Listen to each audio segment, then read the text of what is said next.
Hi, I'm an Oxbridge Singaporean and I will be doing a series of videos on topics that are of interest to me. So, the caveat obviously is that these are merely from a personal perspective, but I think in view of the frivolity that frequently characterizes the internet era, it's good to have an alternative because I'm more interested in issues that are of import of significance, at least to me. And so there will be some serious discussions of things in the humanities, for example, and also in current affairs. So in this video, I will be discussing a very interesting article that I found written by Merlin Shaeffer, probably originally in German, but the title of the article is The Social Meaning of Inherited Financial Assets, Moral Ambivalences of Intergenerational Transfers. I thought this topic was very germane because in the context of our discussions globally, not just in the US, but actually in many other countries, of economic inequality, that inheritance does play a significant part, because obviously the question is, are inheritances merited? Are heirs worthy of what gets passed down to them? So in this video, I will be referring to Merlin Shaeffer's interesting article, which is which proposes that there is moral ambivalence, and it can be used as a core category to understand the social meaning of inherited financial assets. And why is this a topic? Because this is the lifetime achievement of another person, and inheritances are, on the one hand, morally controversial, and arguably difficult to appropriate. But on the other hand, in terms of family solidarity, inheritances can be viewed as family money, which is used when the need arises, especially to maintain a certain social status. So inheriting, in this view, is not the transfer of one individual's privately held property to another person, but rather a succession of social status. And the money is the support giver. It's regarded simply as part of the pool of resources that belong to the family's next generation. So here goes. What's interesting, or what the article says, is that these are significant issues, and it actually does a sociological survey of some American heirs. So what's interesting to note is that there was a World Wealth report by Merrill Lynch and Capgemini that recently many high net worth individuals are actually worth a total of around 33 trillion. But this was a study in 2006, so I'm sure it's more than that by now, given how asset prices have gone up, especially for the rich, the super rich. 92% of these high net worth individuals plan to bequeath their share of this wealth to their respective family members. And this prospective wealth transfer is unprecedented in world history. So, Shaeffer's study wants to explore the underlying social meaning of such transfers. So, what do inherited financial assets signify to heirs and testators? Testators, of course, being the ones who bequeath the assets to the next generation. And also explore how this shapes the conduct of both heirs and testators. But by way of background, there is some exploration of three potential social meanings of inherited assets. I mean, some claim that inheritances are simply random leftovers because of the individual's inability to predict the timing of their deaths. So it's a bit like a lottery, kind of a lucky strike, if you will, if you happen to be the heir. However, there are others who propose that inheritances are strategic exchanges of assets in return for care and love in old age. So this is part of a reciprocal arrangement. Then there is, of course, the third position that says that testators are just altruistic and care for the well-being of loved ones in handing down the assets. So love and reciprocity have been suggested as motives. Now, these three approaches make implicit assumptions about the social meaning of inheritances, which is that if bequests are random financial leftovers, they resemble a lottery win, a random unexpected bonus. The social meaning of the second interpretation is that they are motivated by an exchange for services or reciprocity, and so their social meaning equates to that of compensation. Finally, if motivated by altruism and love, then they would have the social meaning of a gift. So three possible social meanings. One is a lottery win, two, compensation, and third, a gift. All interesting ways of interpreting an inheritance. Now, there have been other studies, for example, one on the UK, on inheritances as an indicator of the state of contemporary family relations in the UK. This study by Finch and Mason argues that because inheritances signify family membership and since there are no legal restrictions on the freedom to testate, bequeathing is a practice of defining who belongs to the family. But they also describe the reception of an inheritance as signifying a stroke of luck and not a sign, signifying a stroke of luck and a sign of affection. So that's an interpretation or social meaning found in the UK. The interesting additional dimension being that the act of bequeathing is also the act of defining who belongs to the family. In Germany, on the other hand, Marianne Kosman has analyzed how women inherit in West Germany and how they fight for equal shares of bequests, since these signify family membership and status. According to her, the meaning of inheritances differs by type of heir and can be seen as safety or luck or responsibility or independence or freedom or a gift or in exchange for services or as a legal right. So quite a few different interpretations among the Germans. In the study that is done by this particular article,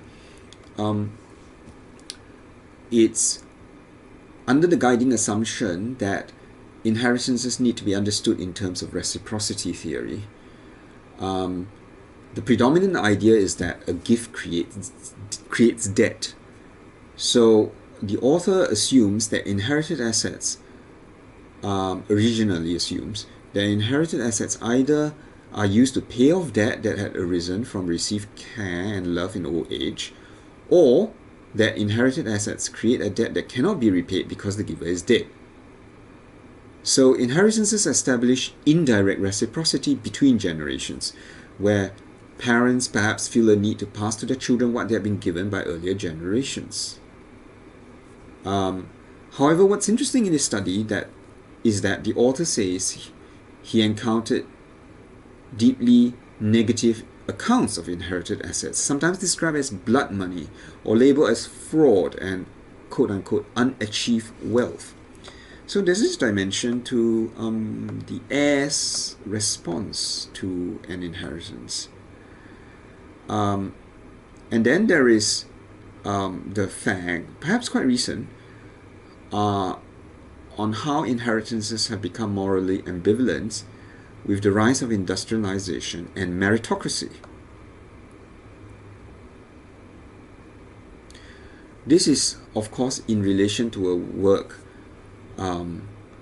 by Viviana Zelica, who argues that money is not just a universal exchange medium, but has social meaning, and that gifts, entitlements, and compensations are not free interchangeable descriptions of a financial transfer, but are actually distinct types of transfers that correspond to different social relations and systems of meaning. So, for example, it would be rather inappropriate if a boss left a tip on the desk after discussing a topic with an employee. And yet, it's common in many businesses to pay a performance bonus. So, Zelizer also tries to explore how people receive money. For example, Christmas money is not meant to pay off gambling debts. And actually, of course, in a Chinese context, Ang Pao money, or in a Singaporean context, Ang Pao money is not meant to really pay off gambling debts, but it's meant to signify a gift that will allow the recipient to enjoy something, to have some kind of joy or pleasure in something that the recipient chooses. So, an additional point is that from a historical perspective, the succession of property rights was central in agrarian or agricultural societies, where obviously it was important for property in the form of land to stay in the family group if it wanted to be sustainable over generations. So this inheritance involves the transmission of rights in the means of production. So and this process is in fact vital to the reproduction of the social system itself. So current or living generations, therefore, see themselves as stewards of the group's property, and since the family is organized around its economic function, the land represents the family. And so in the past, especially, it was treated as quote-unquote inalienable possession. And that's from a study by Viner, dated 1992. But with the transition from an agrarian to an industrialized economy, land seems to have lost its function as a means of production for the majority of the population.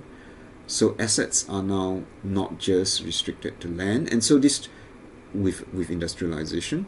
So there's a historical transition, in other words, from an agrarian or an agricultural economy to an industrial one. And this leads to a second question, which is, where do testators and heirs see the purpose of inherited assets in a modern society, modern industrial society? So that seems to me a very interesting question. Of course, in this context, we note Locke's philosophy, who of course was a pioneering thinker on the nature of private property and rights, individual rights. Locke says that the quote-unquote, the labor that was mine, removing these objects, out of that common state they were in, have fixed my property in them, quote-unquote, John Locke, 1689. So Locke ties property to the idea of meritocracy, meaning that a person establishes an entity as property by means of labor. So this is an individualized value that you see in meritocratic societies, which seems to contradict the inheritance of social and economic statuses.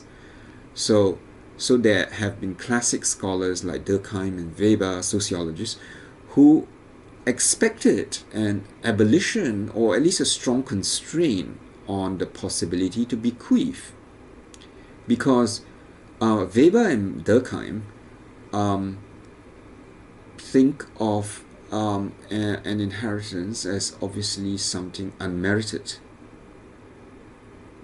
But there is a problem that such a relatively liberal position runs into, which is that although a bequest contradicts the principle of meritocracy, the prohibition of heavy taxation, wealth tax, currently being discussed, for example, in US general elections, this Prohibition or taxation of bequests runs against the freedom to testate. In other words, the freedom of the wealthy individual to pass on his or her assets to whomever he wishes or she wishes. So this is against the principle of individual private property. So there's this dilemma, and it results in an interesting situation where you have two opposing moral values which need to be negotiated and compromised. And of course, this compromise is dependent on our point in history, so it is contingent on the particular society in question and its level or its state of development or its circumstances. So that's in itself is an interesting question. So what Shaeffer does is to try to understand the social meaning of inheritances as being situated in a morally ambivalent way between unachieved wealth and family means of support. So that's an interesting point to begin the exploration of this topic. So what's significant is that the study, of course, starts to shed light on the importance of asking not only about family relations between the heir and the testator, but also about the purpose and justification of inheritances. So how are these transfers justified, from both the point of view of the heir and also the testator?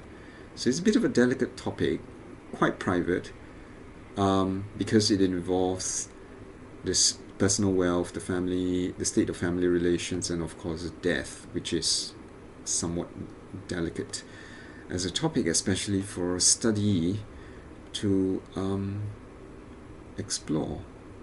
So moving on now to interesting ideas or points raised by the article.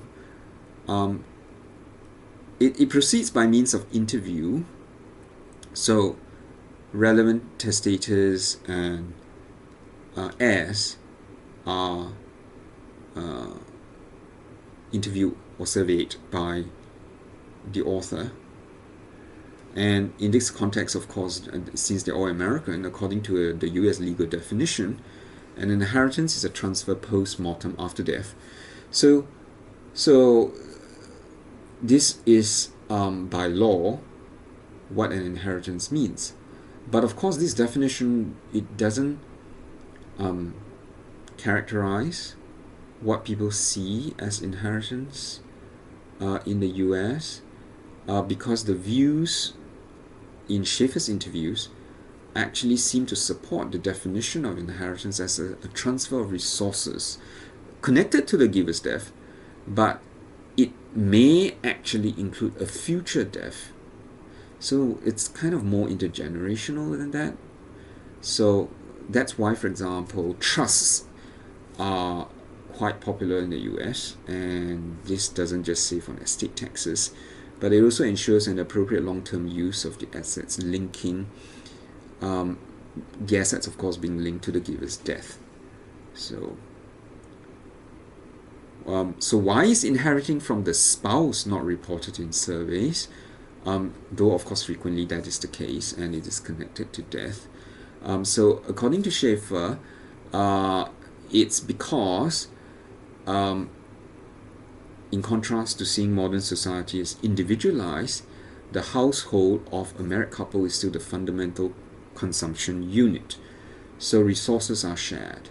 So the bequest is likely planned together. And so testators would answer for themselves and their spouse, even though individual plans, according to Shaeffer, were being queried. So that's kind of interesting, that it's not an individual bequest, but it's a couple's bequest. So a question raised by the study is why people bequeath primarily to their children, not any other caregivers or loved ones. which might be suggested by theories that see reciprocity or altruism as important motivators. So, so in contrast to altruism or reciprocity as motives, the study suggests that in fact there is a social norm that demands a bequest to one's children. So, I mean, this is in spite of the freedom to testate. So, so the question is, why? So, and the article mentions that in fact, in this inheriting one's children breaks a norm, and is even conceived of as an insult. So, which suggests that children have culturally at least, have a claim to their parents' property, even though we may think of it as personally owned. So there's a norm to pass on to one's children, and this is due to the solidarity supposedly that characterizes the parental relations with children, or family relations.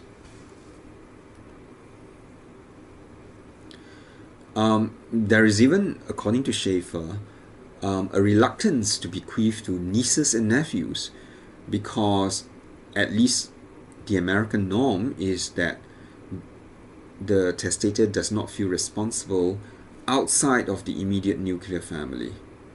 So this of course implies that there are people, Americans, who bequeath to their children because they feel responsible for the children.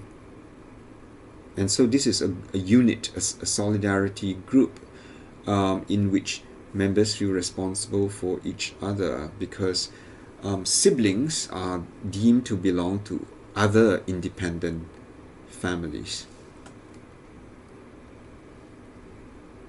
So in other words, there is a reciprocal relation that can be created by a bequest, but it may be unwanted if it's not outside the nuclear unit.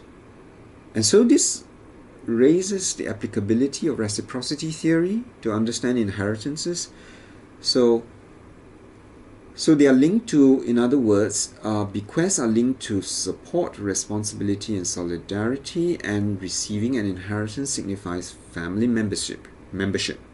So a bequest to nephews and nieces in the American context signifies a parent-child relationship that does not exist, and may even be regarded as a bit strange in the American context if it were to happen outside the immediate nuclear unit. So,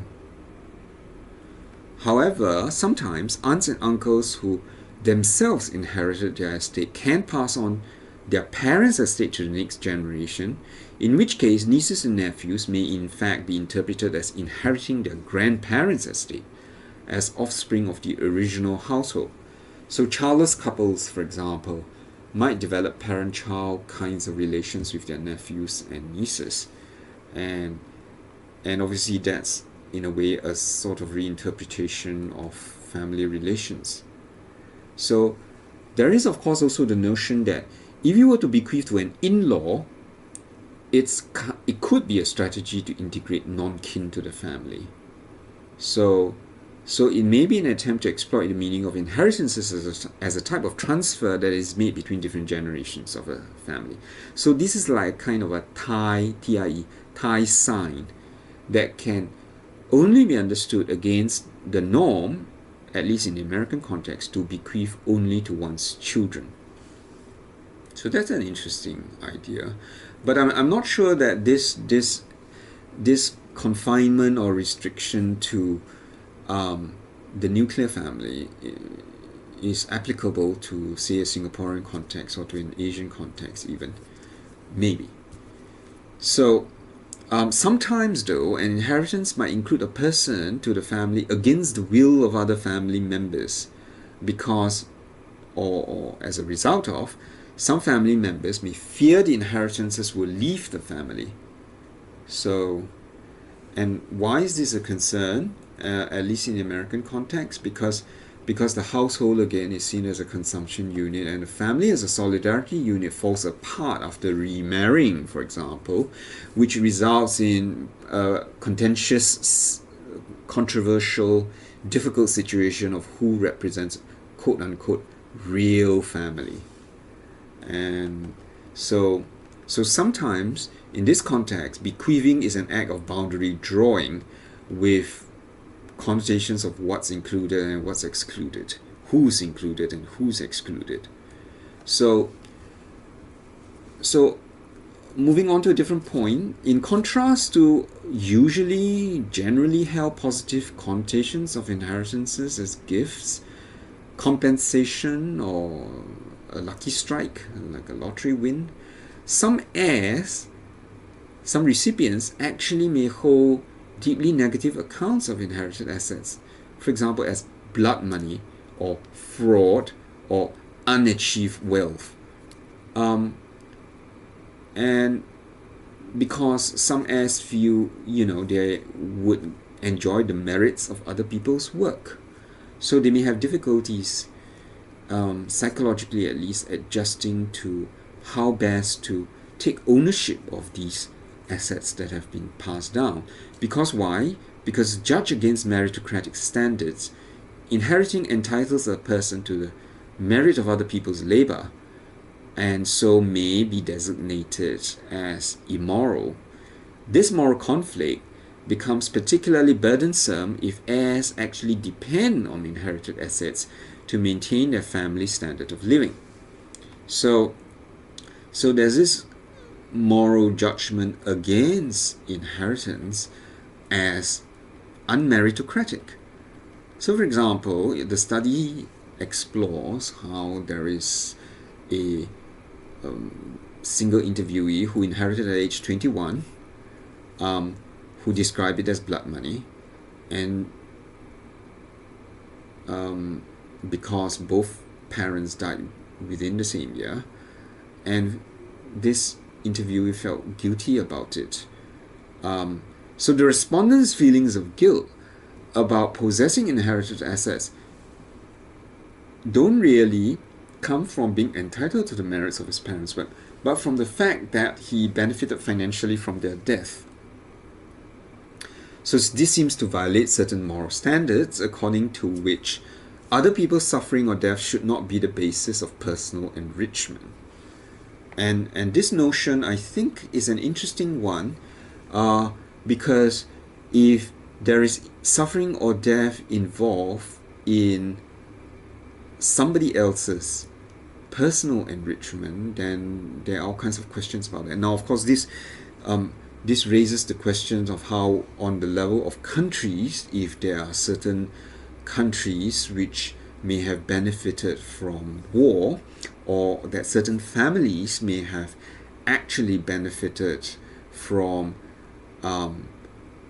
another country's suffering or deaths in another country, then, is that morally legitimate? So in this context, which perhaps I will explore in another video, there's the question of how, for instance, a few rich Japanese families may have benefited from slave labor, of Koreans, forced laborers from Korea and China and Taiwan, and whether or not it is still morally justified for certain families in Japan to continue to enjoy the fruits of other people's labor, built on the backs of suffering and death.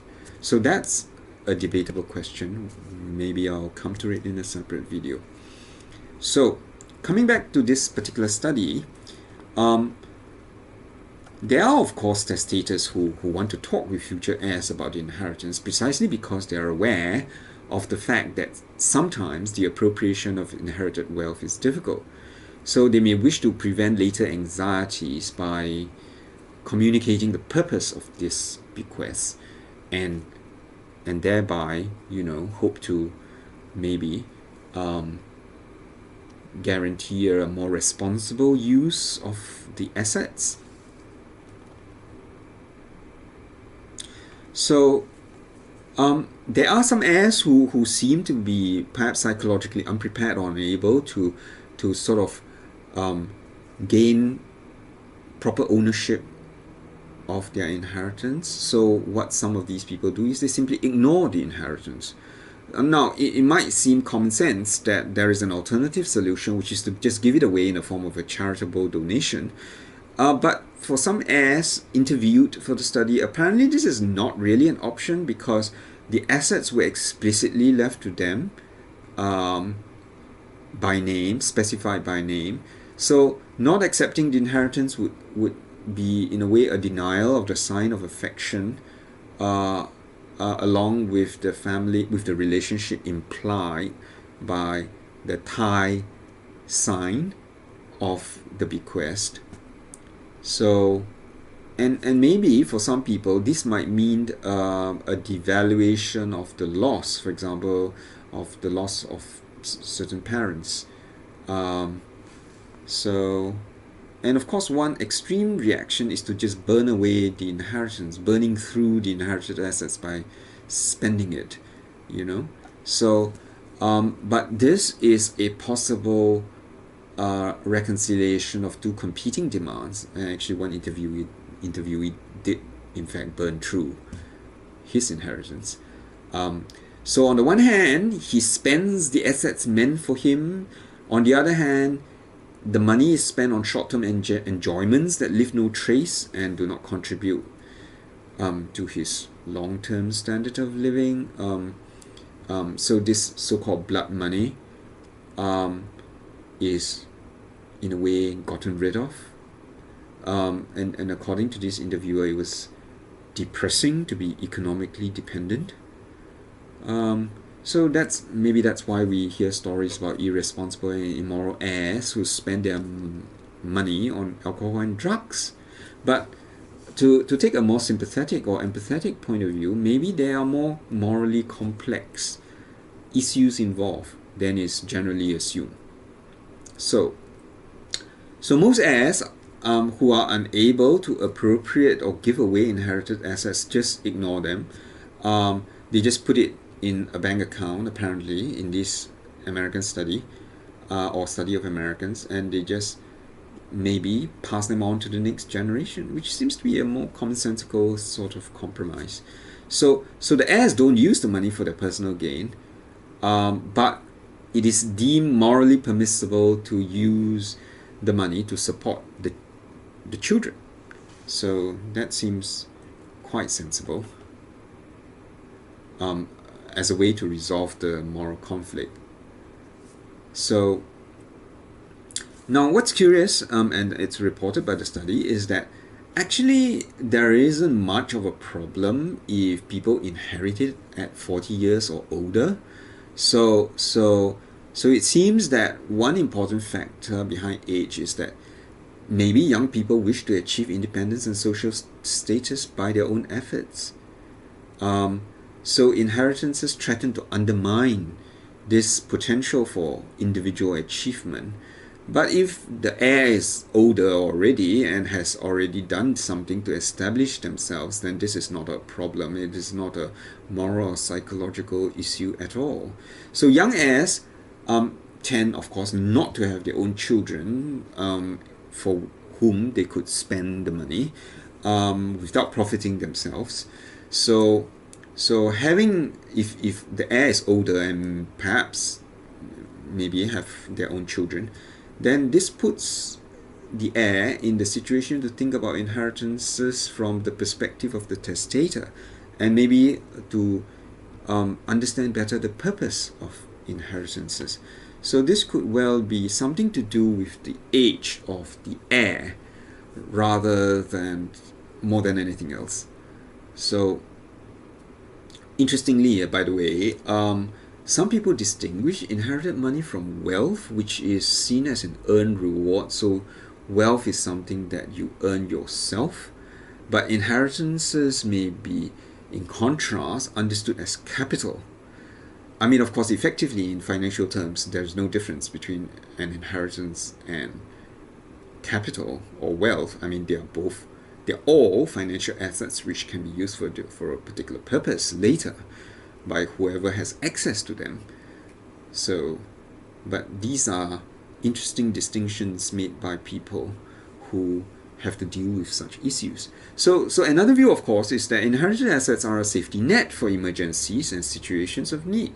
So, so in fact, such inheritances can be regarded as important for reducing, diminishing, attenuating risk aversion, avoidance on the part of heirs. So this could pave the way for a business venture, for example, or something that the heir can do, which is potentially risky, but which wealth and inherited money can function as kind of a safety net or initial capital.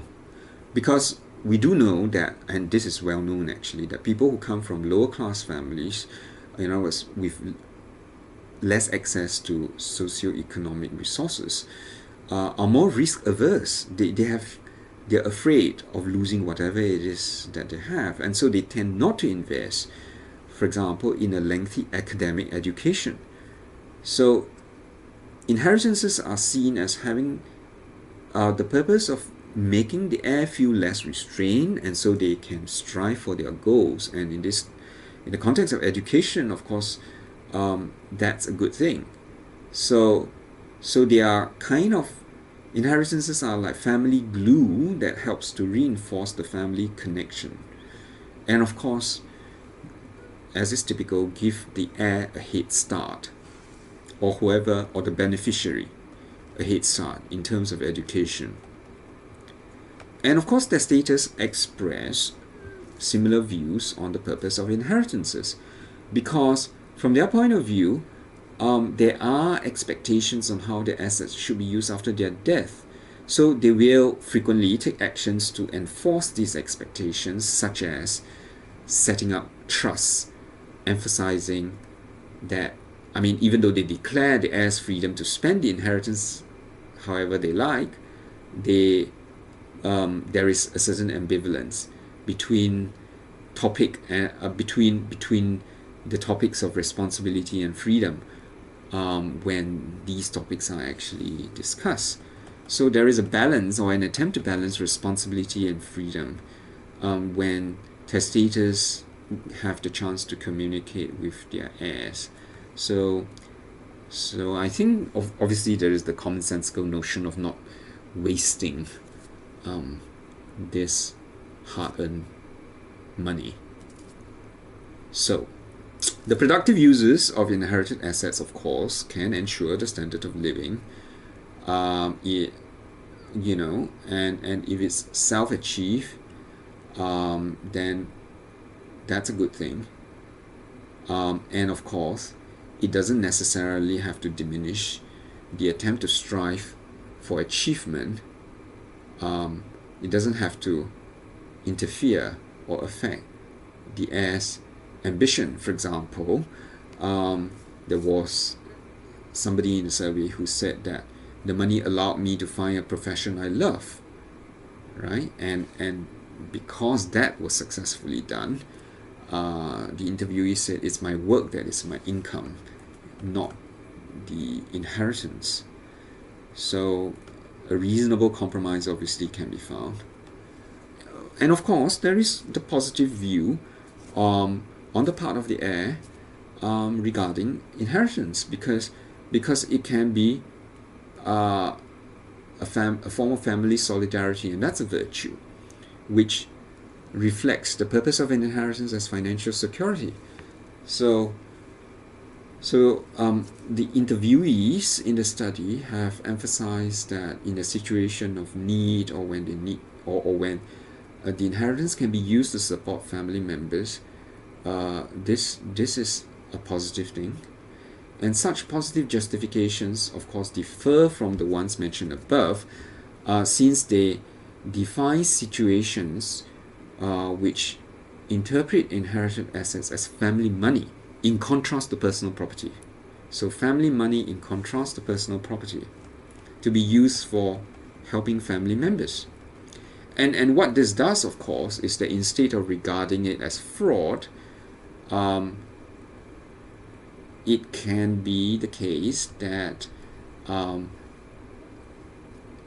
the applicability of meritocratic standards are denied or moderated, because some people may recognize the possibility of a family dilemma but use inherited assets as family money, distinguishing them from personal property. So that kind of sort of gets rid of the problem. So moving on, the study notes that defining inheritances as family money, of course, is a balance between unachieved wealth and support, and of course this is dependent on the individual's interpretation.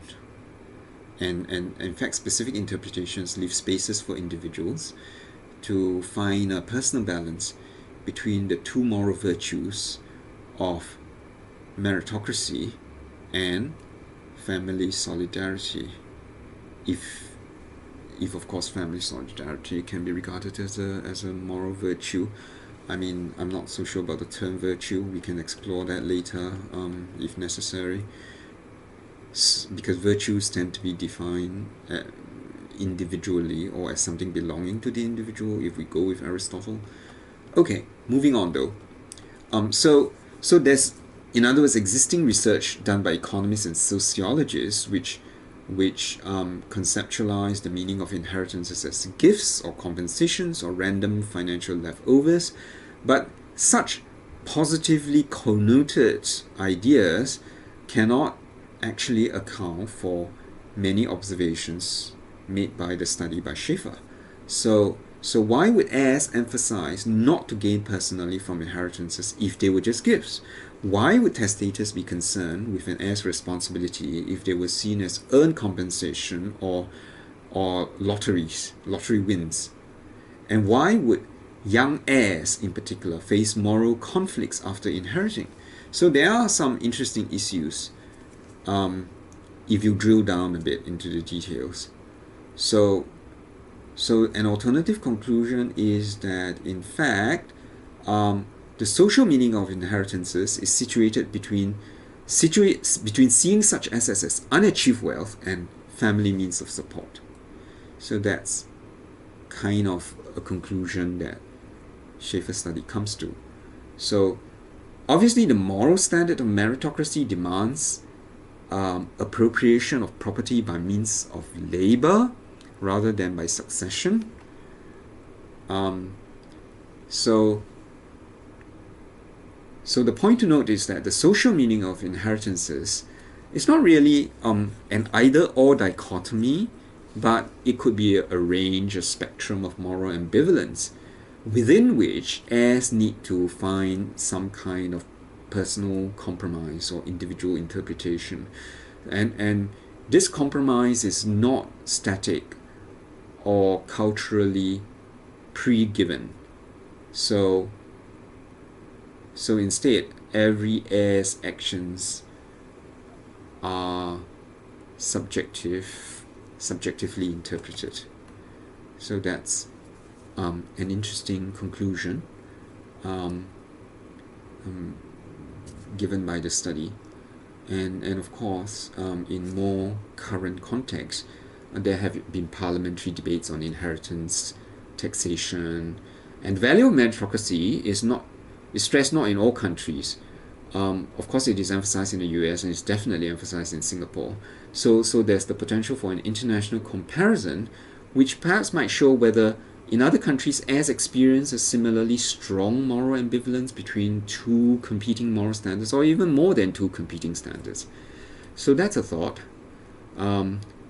Somebody might want to do a study in Singapore or in other Asian countries. So that's all for today. Thank you. Bye.